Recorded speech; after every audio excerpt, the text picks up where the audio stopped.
স্বাগত আন্তর্জাতিক সংবাদে, সাথে আছি আমি নুজহাত রহনুমা।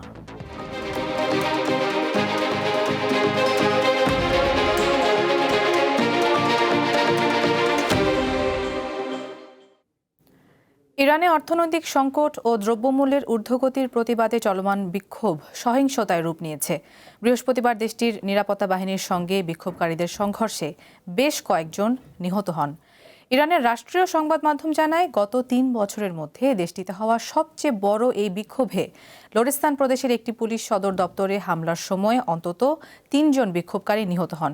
এ সময় আহত হন ১৭ জন। এছাড়া মৃত্যুর খবর পাওয়া গেছে কুহদাস্ত ও ইস্ফাহান প্রদেশেও। মানবাধিকার সংস্থাগুলোর দাবি, নিরাপত্তা বাহিনীর গুলিতে তাদের প্রাণ গেছে। ইরানের বিপ্লবী গার্ডস বলেছে, কুহদাস্তে বিক্ষোভকারীদের হামলায় আধা সামরিক বাহিনীর এক সদস্য নিহত হয়েছেন।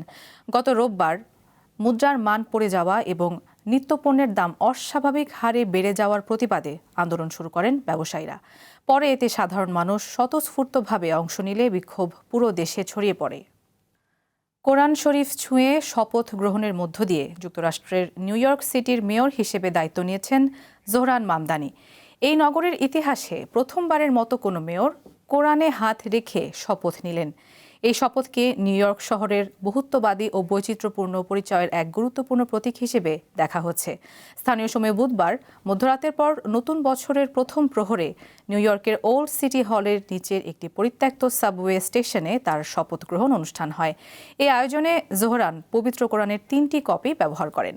কপিগুলোর একটি জোহরানের দাদার এবং অন্যটি 18 শতকের শেষ ভাগ বা 19 শতকের শুরুর দিকের একটি পকেট কোরআন শরীফ। তাকে শপথ পাঠ করান ভারমন্টের স্বতন্ত্র সিনেটর বার্নি স্যান্ডার্স। ঐতিহাসিক এই অভিষেক অনুষ্ঠানে অংশ নেয় প্রায় 50,000 মানুষ।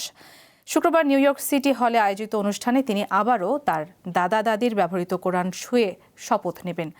জোহরান মামদানি নিউ ইয়র্কে নগরের ইতিহাসে প্রথম মুসলিম এবং সবচেয়ে কম বয়সী মেয়র। নতুন বছরের প্রথম দিনও পাল্টাপাল্টি হামলা অব্যাহত রেখেছে রাশিয়া ও ইউক্রেন। এমনকি একে অপরের বিরুদ্ধে বেসামরিক নাগরিকদের লক্ষ্য করে হামলার অভিযোগ তুলেছে দেশ দুটি। মস্কোর অভিযোগ, খেরসনের রাশিয়া নিয়ন্ত্রিত এলাকায় একটি হোটেল ও ক্যাফেতে ইউক্রেনের ড্রোন হামলায় শিশুসহ অন্তত 24 জন নিহত হয়েছে। সেখানকার রুশ নিযুক্ত গভর্নর ভ্লাদিমির সালদো জানান, উপকূলীয় গ্রাম খোরলিতে নববর্ষ উদযাপনের সময় 3টি ইউক্রেনীয় ড্রোন একটি হোটেল ও ক্যাফেতে আঘাত হানে। অন্যদিকে কিয়েভ জানায়, রাশিয়া তাদের বিদ্যুৎ অবকাঠামো লক্ষ্য করে ব্যাপক ড্রোন হামলা চালিয়েছে। প্রায় 4 বছর ধরে চলা এই যুদ্ধ অবসানের লক্ষ্যে ব্যাপক তৎপরতা চালাচ্ছেন যুক্তরাষ্ট্রের প্রেসিডেন্ট ডোনাল্ড ট্রাম্প। কিন্তু দুই দেশের এমন পাল্টাপাল্টি হামলা চলমান থাকলে শান্তি আলোচনা ভেস্তে যাবে বলে আশঙ্কা প্রকাশ করছেন বিশ্লেষকেরা। দর্শক, এই ছিল দীপ্ত আন্তর্জাতিক সংবাদে। এরপর দুপুর 2টায় দীপ্ত সংবাদ দেখার আমন্ত্রণ। ধন্যবাদ সাথে থাকার জন্য।